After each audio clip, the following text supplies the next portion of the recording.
3 seconds. That is all it took. Vivienne turned around from the kitchen counter on a Tuesday in October, and her deep blue eyes found mine across the room. She held them there for 3 seconds longer than she needed to, and in those 3 seconds, I understood something I had been successfully not understanding for 7 years. She was 38 years old, she was my sister's closest friend, and she had been looking at me like that for a lot longer than that Tuesday evening. I just had not been paying attention. The house in Germantown had been in my family for 20 years. The kitchen was the center of everything in that house. The place where conversations ran late and dinners stretched into evenings, and the warmth of a family that talked too much accumulated in the walls like something you could feel when you walked in.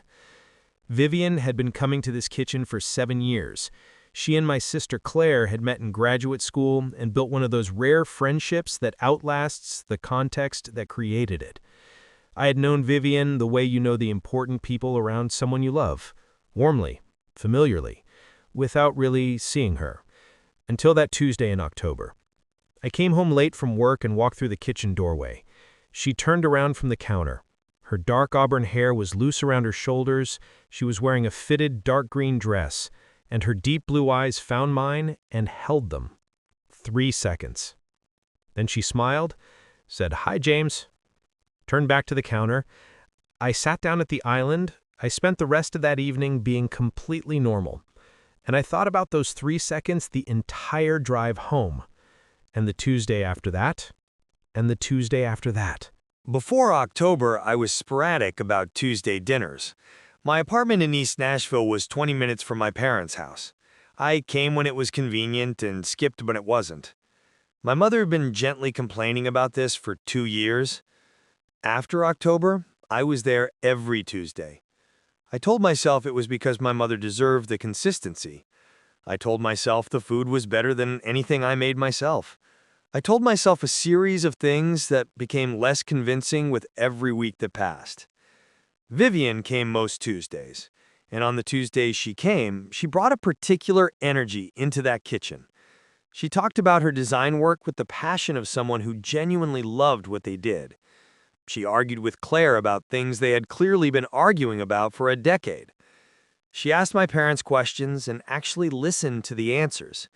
And occasionally, across the island, across the dinner table, in the middle of a conversation that included 4 other people, she looked at me, just for a second, direct and unhurried. I looked back every time. And the dinner continued and nothing looked like anything was happening, but I thought about it on the drive home, every single time. We will get back to what she told me about those drives later. The Tuesday I stayed late was not planned. My mother asked me to help move something in the back room after dinner, and by the time we were done, the rest of the family had gone to the living room and the kitchen was quieter. Vivienne was still at the island, finishing the last of her wine. I came back through and she looked up, and there was a moment where I could have said goodnight and left, and I did not. I sat back down at the island. She asked about a project I had mentioned at dinner 3 weeks earlier. She had remembered the specific detail I had mentioned, not the general topic, the specific detail. I answered her, and she listened the way she always listened, and then she asked the follow-up question, and then the follow-up to that. We sat at the island for 45 minutes after everyone else had moved to the living room. Nobody came to find us, the kitchen was warm and quiet, and the pendant lights were the only lights still on in that part of the house. At one point, she was talking about a design project she had just finished, and she reached across the island to show me something on her phone. Her arm rested on the island beside mine. She did not move it. I did not move mine. We stayed like that for the rest of the conversation. 2 people at a kitchen island with their arms touching, and neither of them acknowledging it. When she finally stood to leave, she said, "Good night, James," in a particular way. Not different from how she always said it, but I heard it differently that Tuesday. I heard my name in her voice the whole drive home. I heard it for 3 days after. My sister mentioned in November that Vivienne was redesigning a house 3 blocks from my apartment. She needed someone to help move furniture on a Saturday morning. Claire said it completely casually. It was not a setup. My sister had no idea anything was anything. I said I would help. I showed up at the East Nashville project on a Saturday morning. Vivienne was already there. Paint-stained jeans, a fitted cream Henley, her dark auburn hair pulled back loosely. She looked completely different from the Tuesday kitchen version of herself. More herself. More at ease. The composed professional replaced by someone in the middle of work she loved. She handed me coffee without asking how I took it. She had remembered I took it black from a Tuesday dinner 3 months earlier. We spent 4 hours moving furniture. She explained her design philosophy with the same precise passion she brought to everything. I asked questions because I was genuinely interested. She answered fully because she always answered fully. At some point in the afternoon, we were standing in the center of the finished room. She said, "It is right now. I can always feel when something is right." She was talking about the room. I was not entirely thinking about the room. She looked at me. I looked at her. The East Nashville Saturday continued outside the industrial windows. Neither of us said anything, but something had shifted between us, and we both felt it. She texted me that Sunday. Not about the project, not about the furniture, just a photo. The finished room from a different angle than I had seen it. With a single line underneath, "It still feels right." I stared at that text for a long time. Then I typed back, "It does." 3 dots appeared. Disappeared. Appeared again. Then, "Thank you for Saturday." I put my phone face down on the couch. I picked it up again 30 seconds later. I typed, "I will help with any Saturday you need." The 3 dots again. Then, "I know. That is what I am thinking about." I did not know what to do with that. I did not sleep well that Sunday night. I lay in my East Nashville apartment with the city quiet outside and thought about a converted warehouse studio and paint-stained jeans and a woman who had remembered how I took my coffee from a dinner 3 months earlier. I thought about what it felt like to move through a space beside someone and have it feel entirely natural. I thought about standing in the center of a finished room with her and hearing her say, "It is right, now," and not entirely thinking about the room. I had known Vivienne for 7 years. I had never once thought about her the way I was thinking about her that Sunday night, which was not true. I had just never let myself finish the thought before. That Sunday, I let myself finish it, and understood that January was not going to be the beginning of this. October had been the beginning of this. Sunday was just the first time I admitted it to myself honestly. She called me in December, not through my sister. My name in her phone directly, which I had not known was there until my screen lit up on a Wednesday evening. I stared at it long enough that I almost missed the call. She said she had a question about a structural wall in the East Nashville project. She thought it might be load-bearing. She needed a second opinion, and my sister had mentioned I had done some architectural work in college. We talked about the wall for approximately 4 minutes. We talked about everything else for 2 hours. I learned things in those 2 hours that 7 years of Tuesday dinners had never surfaced. Where she had grown up, what she had wanted before she became who she was, what the divorce 3 years earlier had cost her, and what it had clarified. She talked about all of it with the directness that was entirely hers, not asking me to handle it carefully, not performing recovery, just honest about what had happened and what it had meant. I talked more than I usually talked. She asked the kind of questions that made you want to answer fully. At the end of the call, there was a pause longer than the conversation required. Into that pause, she said, "I am glad you picked up." I said, "I almost did not." She said, "I know. I could tell by how long it rang." Neither of us asked what that meant. We said good night. I sat with the rain on the windows and understood something important. A structural wall question had been the easiest version of something she had been trying to figure out how to say. Christmas at my family's house was loud and warm and entirely predictable in all the ways that made it the best evening of the year. The same arguments about the same board games, the same dishes my mother had been making since I was 8, the same particular happiness of a family that genuinely liked being together. Vivienne came every year. She had no family in Nashville, and my mother had been including her in Christmas for 5 years with the quiet generosity that was entirely my mother's way. I watched her move through the evening, easy with my parents, sparring affectionately with Claire, charming my aunt who was difficult to charm. Late in the evening, the party thinned to just family and Vivienne. We ended up in the kitchen together, doing dishes. Everyone else had migrated to the living room. Neither of us had followed. We stood at the sink, side by side, her washing, me drying, the holiday noise from the living room a warm distance away. We talked quietly the way you talk when the party has moved elsewhere and you have both stayed behind. At one point she handed me a dish, and our hands touched. Neither of us moved away immediately. The kitchen held that moment in its warm Christmas light. She looked at me sideways with those deep blue eyes. Something in them was not performing anything at all. I held the dish, she held the dish. We both let go at the same time and kept going. We said nothing about it, but I thought about it on the drive home, and I knew that January was going to be different from everything before it. The last few days of December were quiet. Nashville, between Christmas and New Year, had a particular stillness to it. The city, not quite finished with one year and not yet started on the next. I ran along the Greenway most mornings that week, cold air and empty paths and my own thoughts for company. I thought about the Christmas kitchen, the dish passing between our hands, the 2 seconds where neither of us moved. I thought about 7 years of Tuesday evenings, and a November studio, and a December phone call, and what it meant that all of those things had been building towards something I had been trying not to look at directly. I thought about the 15 years between us, about Claire, about what it meant to want something that was going to require honesty from everyone it touched.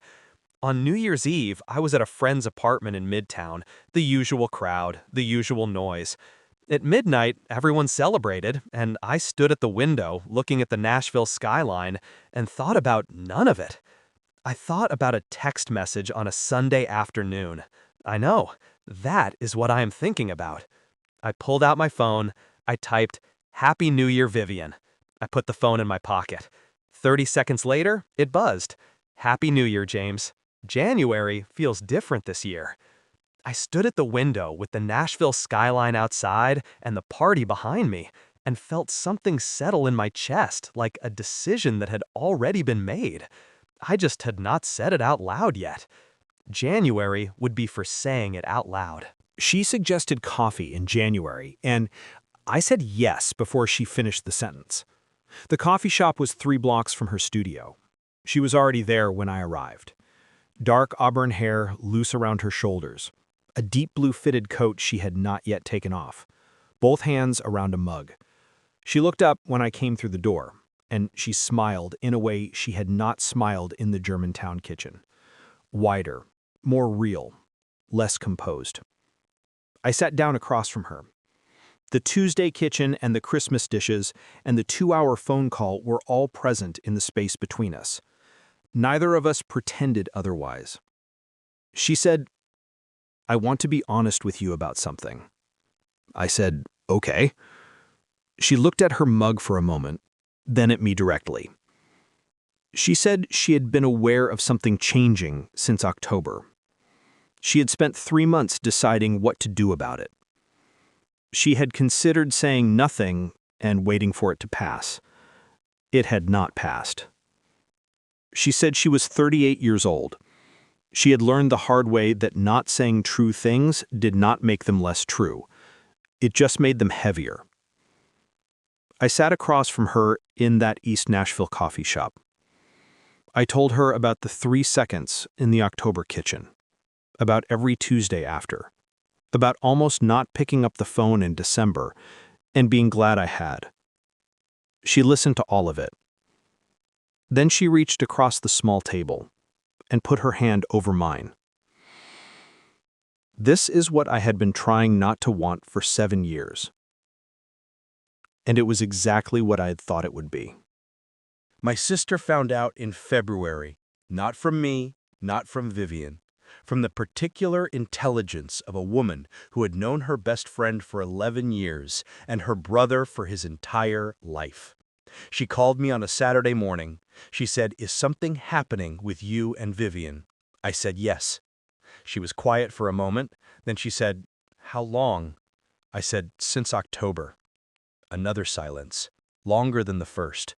She said, "She's my best friend, James." I said, "I know." She said, "You are my brother." I said, "I know that too." She said she needed time to think and she would call me back. She called back 4 hours later. The conversation was careful and honest and covered everything that needed to be covered. What it meant for her friendship with Vivienne, what it meant for the family, what she needed from both of us in terms of honesty going forward. She did not give us her blessing exactly. She gave us something more useful, her honesty. She said she had seen the way Vivienne looked at me for longer than she had wanted to admit. She said she trusted both of us to be careful with what they were to each other. That was enough. More than enough. Her apartment looked like her design work. Warm, considered, nothing in it by accident.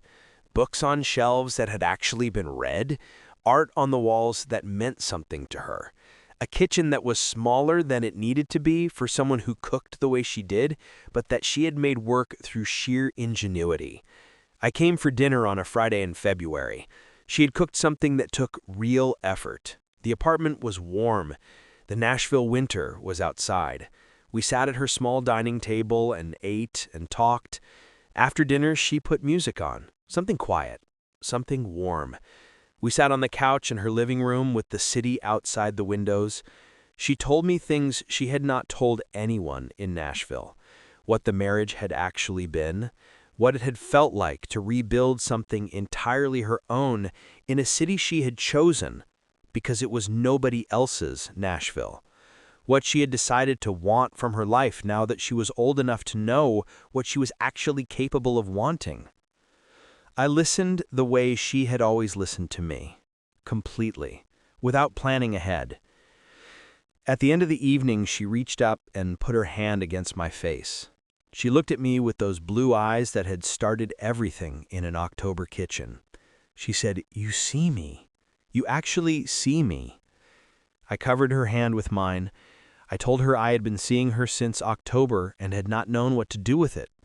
She said, "I know." I could tell. The Nashville night outside, the apartment warm, the music quiet, everything honest. The weeks after that Friday were the first weeks in a long time that felt entirely like mine. Not complicated, not uncertain, just real. I drove to her apartment on a Wednesday evening with no occasion and no plan, and she opened the door and stepped back, and I came in, and we sat in her kitchen with tea and talked until 11. On a Saturday morning, she came to my apartment for the first time. She walked through it the way she walked through spaces, with attention, with genuine interest in what a room said about the person who lived in it. She stopped at my bookshelf, pulled out something she had apparently been looking for 3 years and had not been able to find. She looked at me over the cover of it. I said she could take it. She said she would bring it back. I said she could keep it. She put it back on the shelf. She said she would rather come back for it. I understood what she was saying. I understood it completely. She stayed for lunch, we cooked something simple and ate at the kitchen table, and the Nashville Saturday moved past the windows, and neither of us needed to be anywhere else. When she left, she paused at the door. She said, "I did not know it could feel this uncomplicated." I said, "Neither did I." She smiled, the real one, the one I had been watching for since October. Then she was gone, and the apartment held the warmth of her in it for the rest of the afternoon. And I sat at the kitchen table and thought, This. Exactly this. This is what I was trying to get to. All of it was worth it. Every single Tuesday. Spring in Nashville arrived suddenly, the way it always did. One week gray and cold, the next warm and green, the city opening up like it had been waiting. We built the ordinary things that spring, the things that look small from outside and are the actual substance of something real. Saturday mornings at the farmer's market on 8th Avenue. She knew every vendor and moved through the stalls with the ease of someone entirely at home in her neighborhood. Sunday evenings at her apartment, we cooked together, and the kitchen was small, and we moved around each other with a naturalness that surprised me every time. Long walks through Shelby Park in the April warmth, the conversation going wherever it went, always further than I expected, and never somewhere I did not want to follow. My sister came to dinner with us in March. Carefully. Honestly. The evening was slightly formal at first. Then it wasn't, because Claire and Vivienne wore 11 years of friendship, and that did not disappear. And because I was Claire's brother, and that did not disappear either. By April, the three of us had dinner at the Germantown house. My mother made the same food she always made. The kitchen was warm and loud, and entirely itself. Vivienne sat at the kitchen island and looked at me across the room, and smiled in a way that had nothing to do with performing anything for anyone. Just warm, just certain, just hers. May in Nashville. Golden hour, Shelby Park. Her hand in mine. The city warm around us. I thought about an October kitchen in 3 seconds and a look I had replayed in my head for 7 years without knowing that was what I was doing. I thought about every Tuesday evening I had found a reason to be in that house. About a December phone call and a January coffee shop and her hand across a small table. About everything it had cost. The careful conversation with my sister. The weeks of uncertainty. The particular difficulty of wanting something that required other people to adjust their understanding of you. None of it felt like too much. None of it felt like more than it was worth. She stopped walking and turned toward me in the Golden Park light. She looked at me with those deep blue eyes that had started everything in an October kitchen 3 years earlier. She said something I will not share here, because some things belong only to the two people who said them in a Golden Park on a warm May evening in Nashville. I will say this. The look in the October kitchen had not been nothing. It had been the beginning of the truest thing I had been part of. And she had been waiting, and I had been worth the wait. And the park went golden around us, and the May evening held us both. And I finally understood all 3 seconds of it.